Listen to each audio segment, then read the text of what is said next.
అల్లు అర్జున్ గత సంవత్సరం డిసెంబర్లో పుష్ప 2 సినిమాతో వచ్చి భారీ హిట్ కొట్టిన సంగతి తెలిసిందే. సుకుమార్ దర్శకత్వంలో అల్లు అర్జున్ హీరోగా వచ్చిన పుష్ప 2 సినిమా ఆల్మోస్ట్ 1900 కోట్ల గ్రాస్ వసూలు చేసి సరికొత్త రికార్డులను నెలకొల్పింది.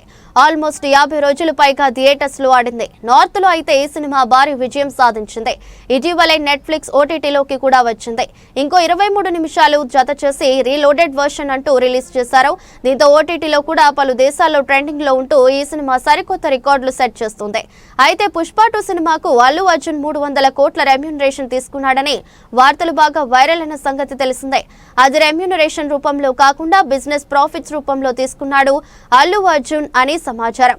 పుష్ప 2 సినిమాకు 300 కోట్లు తీసుకున్నాడు. ఇండియాలోని అత్యధిక రెమ్యూనరేషన్ తీసుకున్న హీరో అంటూ నేషనల్ మీడియాలో సైతం వైరల్ అయింది.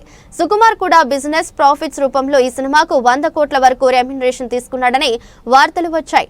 అయితే బన్నీ ఫ్యాన్స్ ఈ రెమ్యూనరేషన్ ని గొప్పగా చెప్పుకున్నా కొంతమంది మాత్రం మరి అంతెందుకు తీసుకుంటారు అని కామెంట్స్ చేశారు.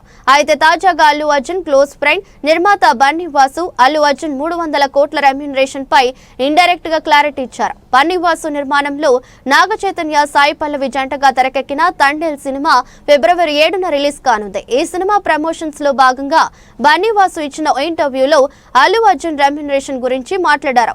ఇంటర్వ్యూలో హోస్ట్ పుష్ప 2 సినిమాకు అల్లు అర్జున్ 300 కోట్ల రెమ్యూనరేషన్ తీసుకున్నారు నిజమేనా అని అడిగితే బన్నీ వాసు సమాధానమిస్తూ వాళ్ళు ఎన్ని కోట్లు తీసుకున్నా 30 నుంచి 40% ట్యాక్స్ పే చేయాలి.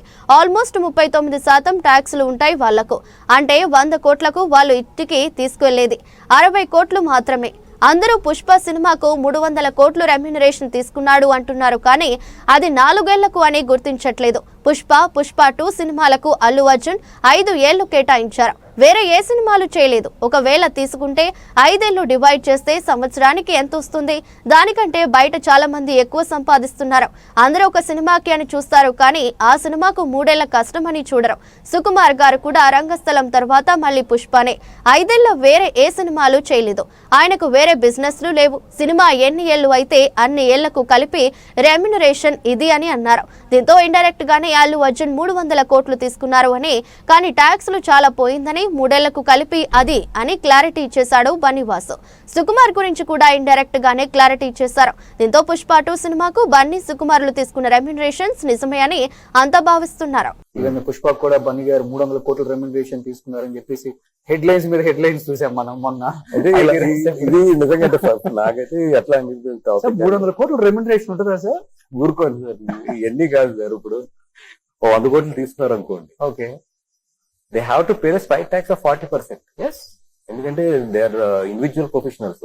వాళ్ళ కంపెనీ కాదు 25% ట్యాక్స్ కడతారు.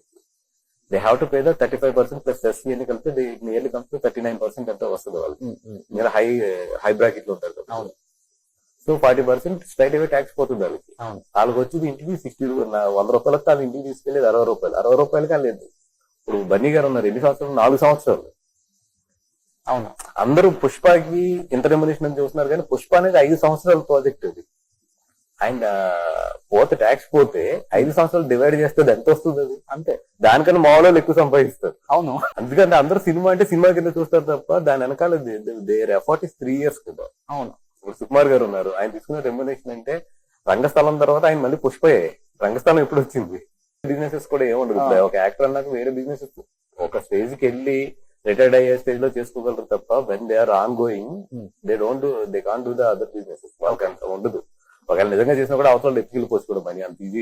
ఎందుకంటే పట్టించుకున్నంత టైం కూడా ఉండదు.